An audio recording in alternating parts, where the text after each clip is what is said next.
I can't help lightly rewrite that transcript while keeping it essentially the same. But I can give you a fully original script on the same topic with a fresh structure, simple English, no headings, no names, no blank lines, fast pacing, and about the same overall length. Here it is. Going no contact with a toxic person is not a small step. It is not drama. It is not a game. It is one of the hardest choices a person can make, especially when that bond was built through confusion, hope, fear, and emotional ups and downs. You may look calm on the outside, but inside it can feel like a storm. Part of you wants peace. Part of you still wants answers. Part of you knows you had to leave. And another part still struggles with the pull. That is why no contact feels so heavy at first. You are not only walking away from a person, you are walking away from a pattern that trained your mind to stay alert, to explain, to fix, to wait, and to chase clarity that never fully came. And the truth is this: when you go silent, they do not always see it as the end. Many times, they see it as a challenge. They do not sit there thinking, I should respect this boundary. They sit there thinking, let's see how long this lasts. Let's see if the door is really closed. Let's see if I still matter. That is why your silence can shake them more than your anger ever did. Anger still gives them contact. Silence gives them distance. And distance threatens the control they once had. If you have ever felt guilty for stepping back, or weak because you still think about them, stay with me. This matters. Because once you understand what they are often hoping for during no contact, you stop taking the bait so easily. You stop reading every sign as deep meaning. You stop confusing their patterns for love. And most important, you start protecting your peace like it is the most valuable thing you own. Because it is. And if this is hitting close to home, keep listening. Because the biggest mistake people make is thinking no contact is only about blocking a phone number. It is much deeper than that. It is about taking back your mind, your energy, your time, and your sense of self. The first thing they often want is a reaction. Not always a big one, not always a dramatic one. Sometimes something tiny is enough. A reply, a view, a late night text, a sudden post that sounds emotional, a small sign that says they still live somewhere inside your thoughts. That is often enough for them to feel powerful again. Because for a controlling person, attention is fuel. Good attention, bad attention. It does not matter as much as people think. Praise can feed them. Anger can feed them. Even your sadness can feed them if it proves they still affect you.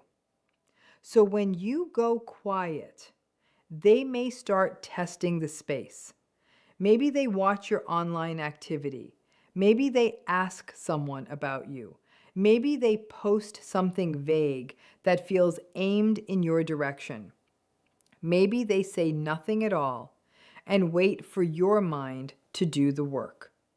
The goal is often the same.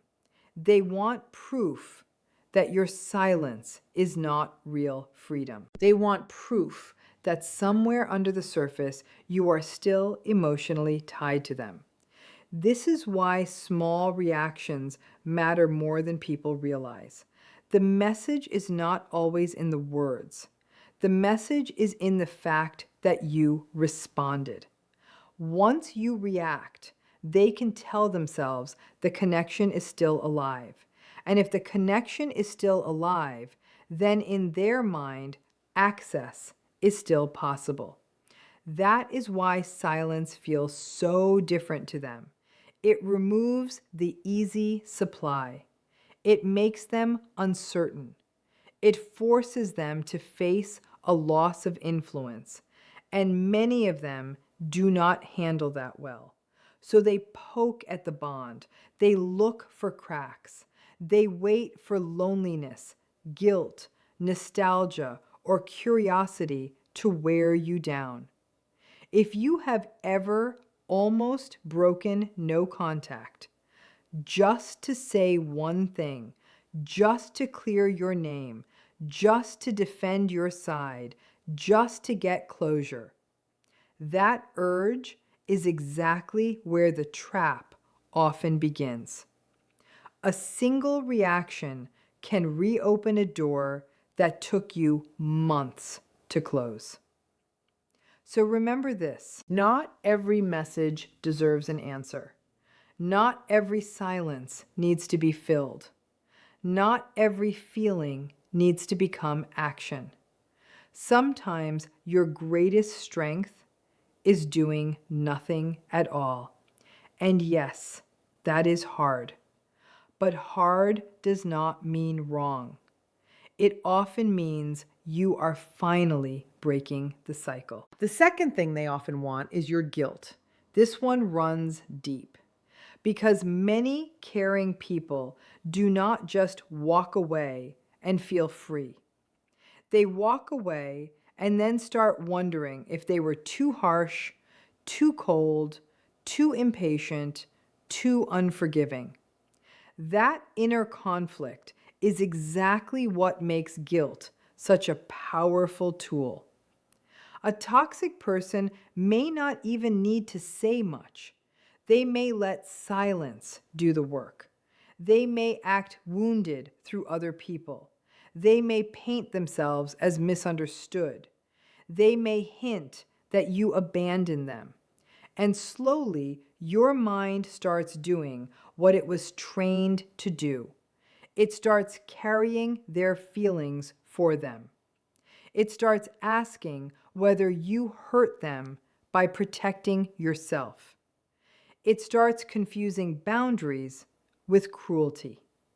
That is a dangerous mix, because once guilt gets strong enough, it can make you betray your own healing. You may feel the need to explain again. You may feel the need to soften your boundary. You may even feel responsible for their pain, even when much of your pain was ignored for a long time. This is why guilt must be seen clearly. Guilt is not always proof that you did something wrong. Sometimes guilt shows up because you finally did something different. Sometimes it appears because you stopped over-functioning for someone who benefited from your self-doubt. And if you are a person with empathy, you are more likely to feel this strongly. You may think, what if they are hurting? What if they are alone? What if I misunderstood everything? But ask yourself this: did your kindness create peace, or did it keep you trapped? Did your explanations bring understanding, or did they get twisted again and again? Did your compassion heal the bond, or did it become the doorway through which more confusion entered? That matters, because some people do not want your love in a healthy way. They want your emotional labor. They want your care without accountability. They want your softness without giving safety back. So during no contact, guilt can become the hook they hope will drag you back. That is why you must be careful with the stories your mind tells at night. Missing someone does not erase what happened. Feeling bad does not mean your boundary is wrong. And wondering if you were too strong is often what happens right after you finally stop being easy to control. If that lands with you, hold on to it. You do not need to be cruel to stay away. You only need to be clear. The third thing they often want is space inside your mind. Even if they cannot reach your phone, they still want to reach your thoughts.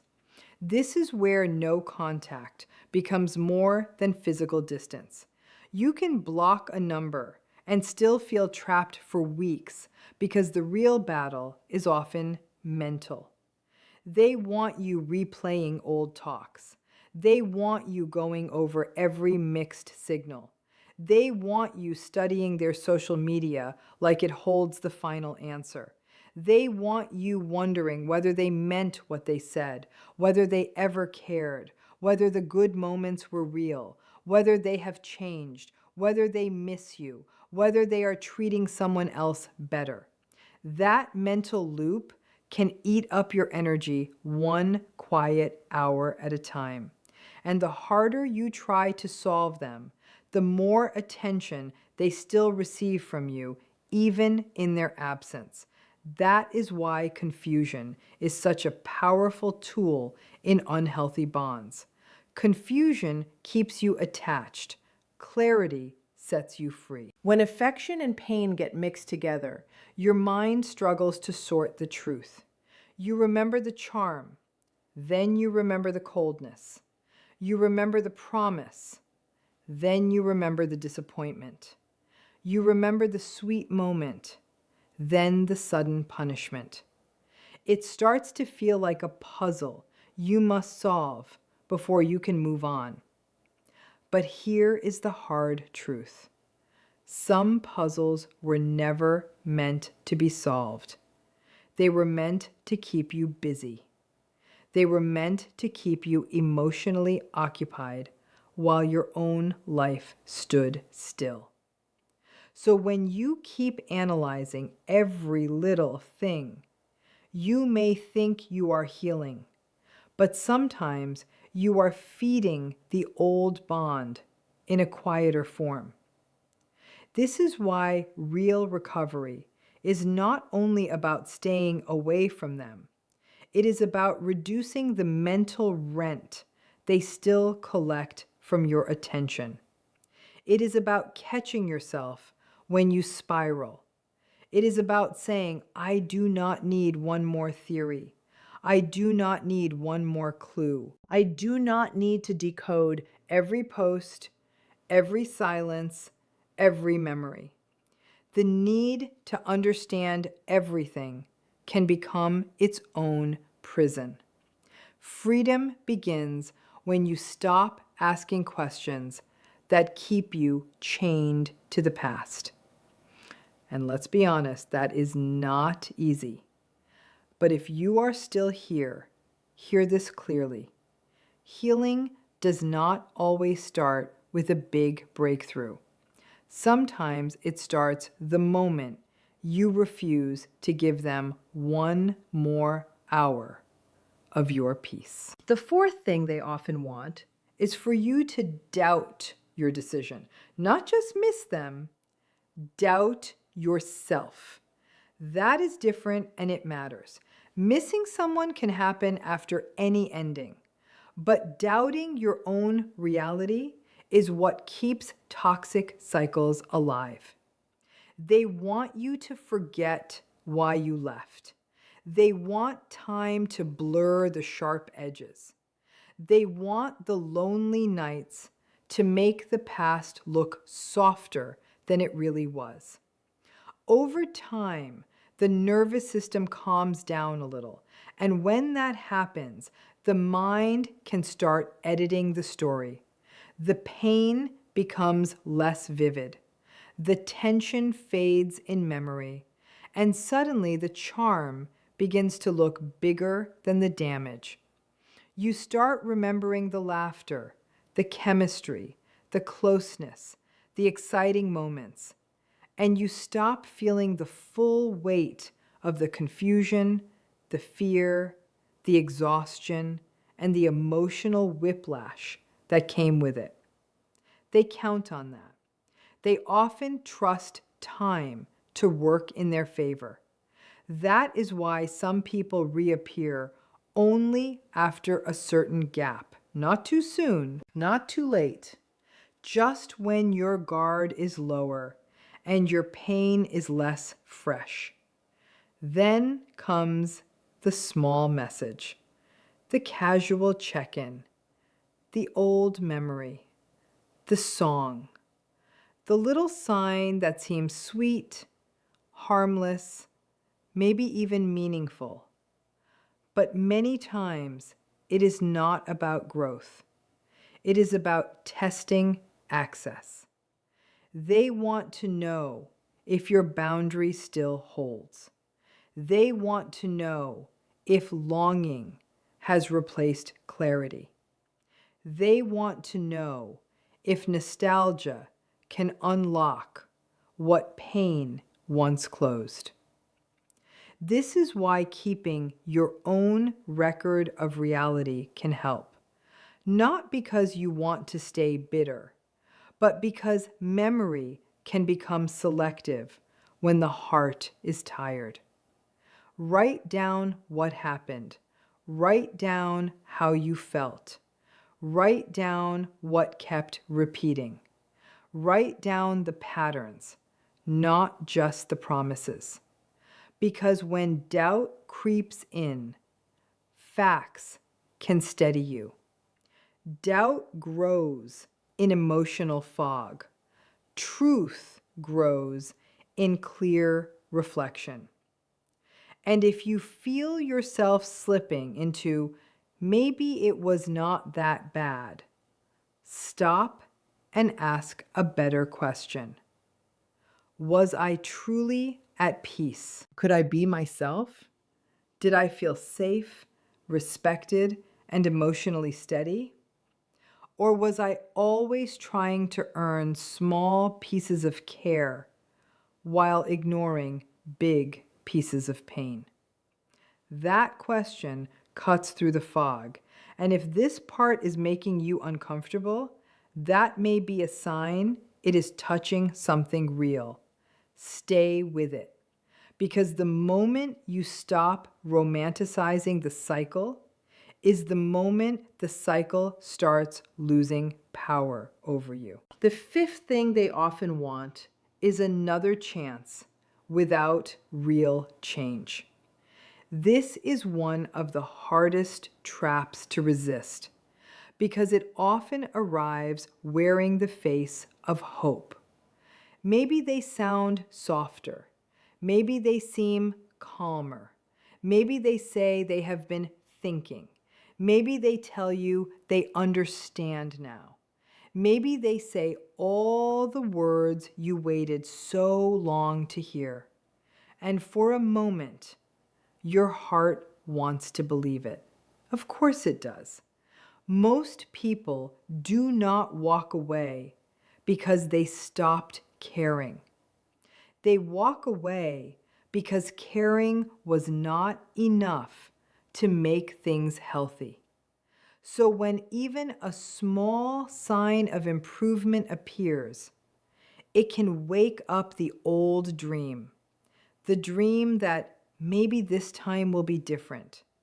Maybe now they finally see your value. Maybe now they will stop hurting you. But hope is dangerous when it grows faster than evidence. Real change is not a mood. It is not a speech. It is not one emotional message after a long silence. Real change takes time, humility, consistency, and accountability. It shows up in patterns, not performances. It shows up in behavior that stays steady even when no one is praising it. And that is exactly why many people get pulled back in. Because what returns first is usually not deep repair. What returns first is emotional intensity, the old pull, the old chemistry, the old urgency, the old promise. And if you mistake intensity for transformation, the cycle can restart before you even realize it. Then comes the same confusion again, the same excuses, the same distance after closeness, the same ache, the same self-abandonment. This is why no contact threatens them so much, because no contact stops the easy reset. It forces space where they once relied on access. It removes the constant chance to pull you back with a few well-timed words. And if they sense that you still want the fantasy version of them, they may lean into that image just enough to keep the door cracked open. So be careful with promises made in the exact tone that hurt you before. Be careful with sudden insight that appears only when you are finally leaving. Be careful with apologies that ask for trust before they build safety. You do not owe repeated chances to someone who used your hope as a bridge back into your life. And if you need to hear this today, here it is. Wanting to believe the best in people is not weakness, but ignoring repeated patterns can become self-betrayal. Protect your hope by giving it to people who can carry it responsibly. The sixth thing they often want is control over the story. When access to you gets cut off, many of them do not simply sit quietly with that loss. They try to shape the narrative. They may act like you were the problem. They may tell others you were dramatic, unfair, impossible, distant, or cold. They may leave out key details. They may turn your boundary into a personal attack against them. Why? Because if they can control how the story sounds, they can protect their image and keep future doors open. They can also pressure you into defending yourself. And once you start defending yourself, you are back in their orbit. That is the part many people miss. Smear, confusion, and indirect drama are not always random. Sometimes they are designed to provoke contact. They want you to rush in and correct the record. They want your emotions activated. They want you explaining yourself to people who were handed only half the truth. But not every lie deserves your energy. Not every misunderstanding needs your voice. And not every person who believes the worst without hearing your side is meant to stay close to you anyway. That sounds harsh, but it is freeing. Because part of healing is accepting that some people will never understand the full story, and your peace cannot depend on universal approval. This is especially hard for honest people. Honest people want to clear things up. Honest people want fairness. Honest people want the truth to win quickly. But toxic dynamics often do not play by those rules. If someone needed your confusion to keep control, they are not likely to tell the clean truth once you leave. So instead of asking, how do I make everyone see what really happened? Ask, how do I stop bleeding energy into a fight that keeps me tied to the past? That question protects you. And yes, it hurts when your silence gets misread. It hurts when your distance gets called cruel. It hurts when your strength gets framed as selfishness. But other people's labels do not erase what you lived through. You know what it cost you to get here. You know how many times you tried. You know how long you stayed, explained, forgave, and hoped. So do not let a rewritten story pull you back into proving your pain. The people who truly care will notice your peace, your consistency, and your honesty over time. And those who only want the performance were never a safe audience to begin with. The seventh thing they often want is for you to stay emotionally available to the old cycle, even if you never return physically. This may be the deepest piece of all. Because some people think winning means getting you back in the room. But often, what matters just as much is knowing they still matter to you in a painful, active, consuming way. If you still check, if you still ache, if you still compare yourself to the new person, if you still want an apology more than peace, if you still build your recovery around what they may think, feel, or do, then part of your energy is still revolving around them. That lingering orbit can last long after the relationship ends. And that is why emotional detachment matters so much.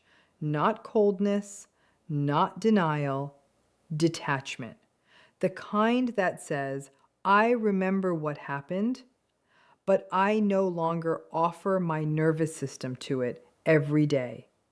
I no longer pause my life waiting for justice from someone who lived by confusion.